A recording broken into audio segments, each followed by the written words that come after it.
Brought to you by...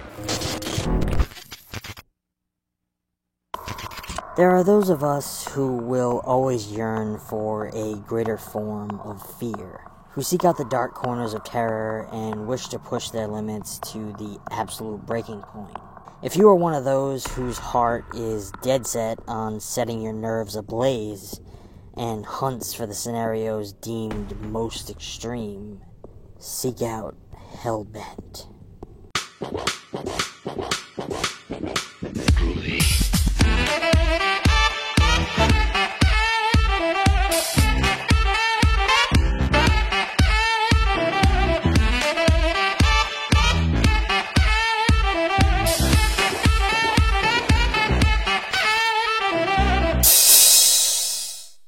Hello friends, and welcome back out onto the open road, as we rejoin our core cast of old pals in a further exploration of some of America's most everlasting haunt experiences, as we take residence back into the houses October built.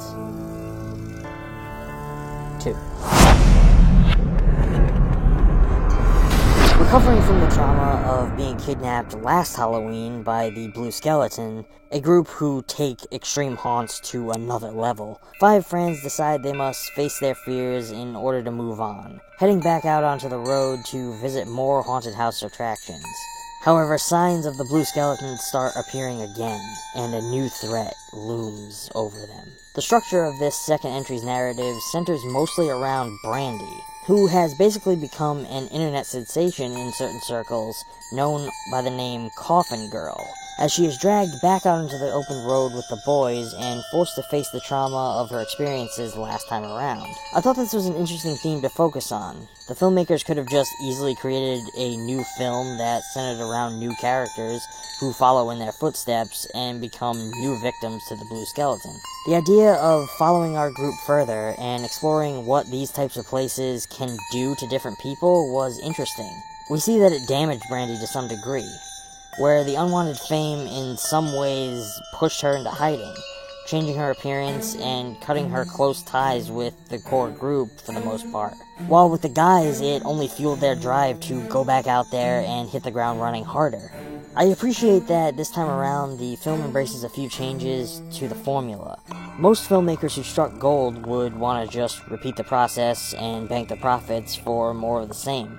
These guys worked out a way to deliver repeat performance in a new way, bringing us similar sequences that we found in the first go-around, but with a significantly increased budget, making use of higher quality camera gear, including drone footage, which delivered a more vividly captivating experience.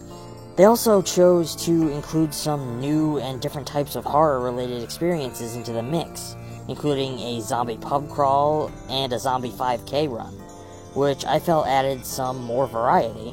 Throughout the story, as the mystery of Hellbent grows, we are reintroduced to the threat of the Blue Skeleton, who makes his presence known through a voyeuristic camera view that is meticulously following our group, getting closer with every stop that they make, and helping urge them into the right direction.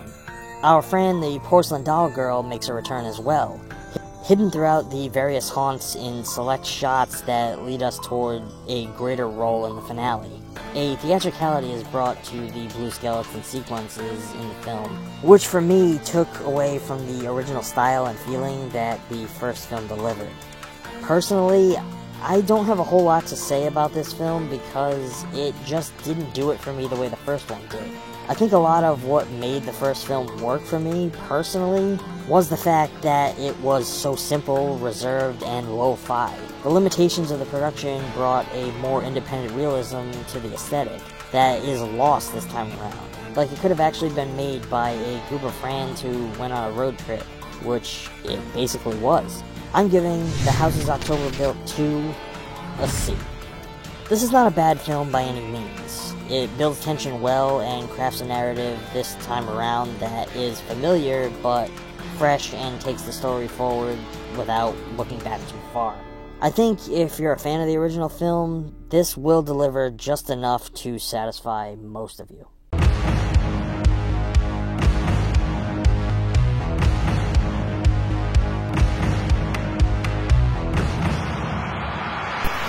If you enjoyed today's video, feel free to leave your thoughts down in the comments below. If you'd like to show your support for the channel, please consider checking us out on Patreon, where every pledge, no matter how small, goes right back into the channel, to help keep fresh content coming your way. As always, don't forget to subscribe, stay spooky, and I will catch you all next time. Thanks for watching.